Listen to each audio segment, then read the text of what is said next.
Sa iba pang balita, dudulog sa Korte Suprema ang party list group na Bayan Muna para pigilan ang nakaambang taas pasahe sa MRT at LRT sa susunod na taon. At kaugnay niyan, makakapanayam natin si Bayan Muna Representative Nery Colmenares. Magandang tanghali po, Congressman Colmenares. Magandang tanghali, Rafi, at magandang tanghali po sa viewers ninyo. Opo. Ano pong lalamanin ng inyong petisyon sa Korte Suprema para mapigilan itong taas pasahe sa MRT at LRT? At kailan niyo po ito gagawin? Well, basically kasi napaka-unjustified itong rate increase na ito. No? In the first place, wala itong respeto sa due process rights naman ng consumers. Konsultasyon lang naman ang isang basic na requirement, no, Rafi? So talagang tiniming nila ito ng December 18 or 19 para talagang hindi tayo makapaganda. They know for a fact na mag-increase na sila by January. Pero hindi nila sinasabi. In-announce na nila biglaan para sarado ang korte, sarado ang kongreso, at wala kaming recourse, no? Walang remedy ang taong bayan. So yung due process right is one. Ang sinasabi nilang konsultasyon, nangyari na yun. Kailan pa yun nangyari? Last year.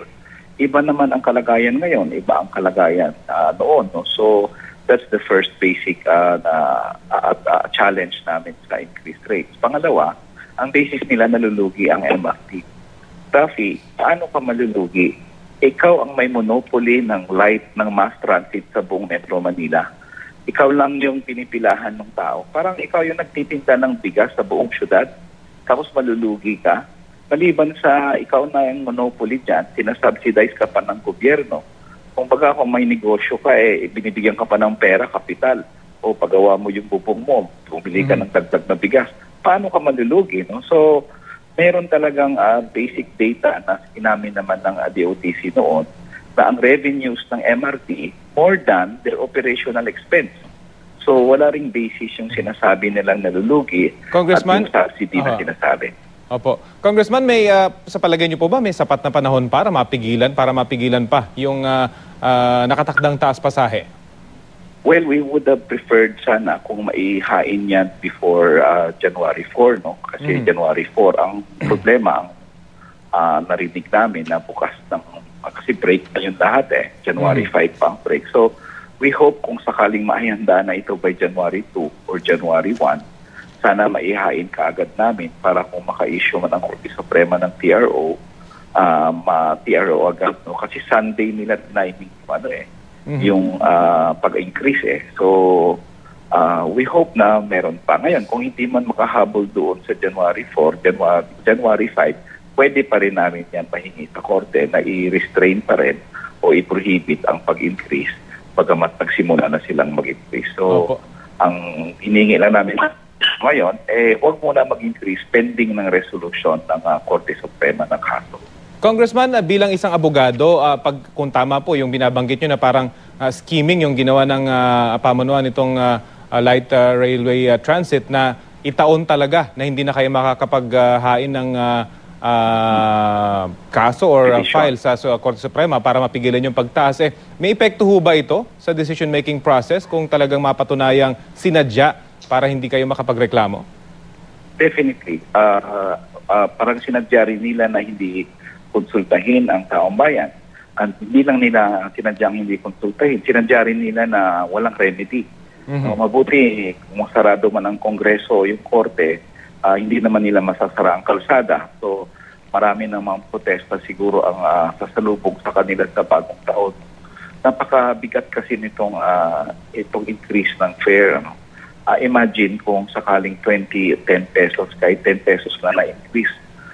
Talagang 2 beses sa isang araw babiyahe ka 20 pesos na yan sa isang araw. Kung 250 lang yung sweldo mo, talagang ano na yan, halos 10% na yan ang sweldo mo sa isang araw. Pamasahe pa lang yan sa MRT, LRT So talagang kailangan sagkaan ito. At pangalawa, it also nagpapahirap ito sa bagong taon Ang taas na nga ng presyo ng bilihin. So, and Rafi, nagbabaan ang presyo ng gasolina sana. Bakit tataas naman yung MRT? Ang hiningi nga ng karamihan ngayon, magsibabaan na rin lahat ng presyo ng bilihin. Kasi bumaba na yung basic cost na dahilan palagi yung gasolina na yan eh. So lahat naman ng materials dapat at mga services dapat bumaba rin. So that's one more reason bakit unjustified ang rate increase. Congressman, Paskong Pasko, meron ho ba kayong mensahe para sa DOTC patungkol dito sa kanilang pag-aproba dito sa fare hike, Congressman? Walang walang konsyensya para sa amin ito eh. Lalo na may malaki silang pera na nakalaan sa budget. May 11.109 billion kami na binigay sa budget dyan, ang Kongreso. So saan nila dadalhin? Nakalagay naman doon sa 11.109 billion na yun, rehab ng LRT at MRT.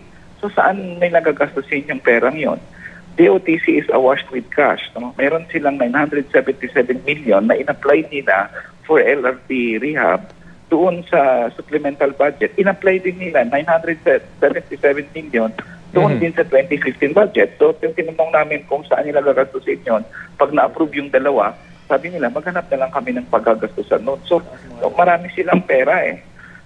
So, sana naman huwag nila gawin ito. At Rafi, itutog ko lang.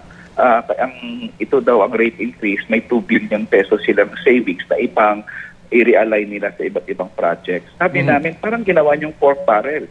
Parang mag-re-realign na naman kayo sa mga paborito niyong project at tataasan niyo ang rates ng tao para yan. So, sana naman huwag nila isipin yung pork barrel o kung ano pa mang mga pagkikitaan dyan sa taong bayan at responsibilidad ng gobyerno ang mass transportation. Opo. Pero Congressman, ang sinasabi kasi ng DOTC, malaki pa rin daw yung subsidiya na ibibigay ng gobyerno. Yun nga, mahigit 11 billion pa rin at 2 billion lamang yung kanilang kikitain mula dito sa fare increase at kulang pa nga rin daw itong total na pera na makukuha mula sa subsidiya mula sa gobyerno at sa fare increase, Congressman.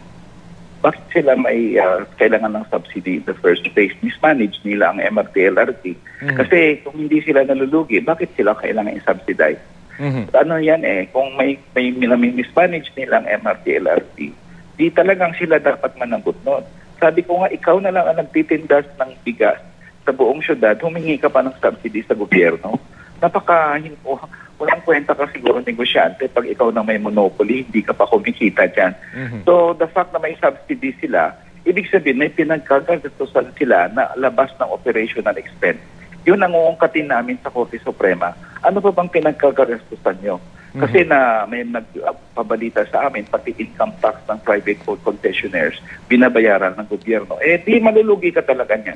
Income tax na yan ng private concessionaire, babayaran mo pa. Yung mga loans, babayaran mo pa. Hindi nakasalanan ng taong bayan yan. Pag mag-sweetheart deal sila sa mga PPP nila o sa mga private concessionaires na yan, sagutin ng gobyerno yan. Huwag nilang ipaso sa taong bayan at irregular yan. Dapat nga ipakulong yung mga nag-negotiate dyan eh. Panghuli na lang, ipasa. Opo. Panghuli na lamang po at very quickly, Congressman, meron ho ba kayong balak na magpatawag ng hearing patungkol dito para kung madidiscover nga na hindi naman talaga nalulugi itong MRT at itong subsidiya ay napupunta lang sa kita nitong sinasabi nyo nga ay nagmamanage nitong LRTA? Well, may resolution kami. Months ago pa yun na-file, no? Kasi nakikinita na namin yung nakaambang threat nila na itaas. So we hope that Congress will hear it. Kami naman sana i-hear ng Congress 26 to 30. Alam ko naka-break ang Kongreso ngayon, pero konting penitensya. 26 to 30, pwede talaga. So nananawagan pa rin kami sa leadership na sana i-hear ang resolution para imbestigahan ang pagtaas ng fare sa MRT at sa LRT. Okay, sige po. Maraming salamat po sa inyong oras. Bayan muna Representative Nery Colmenares. Merry Christmas po sa inyo. Merry Christmas po.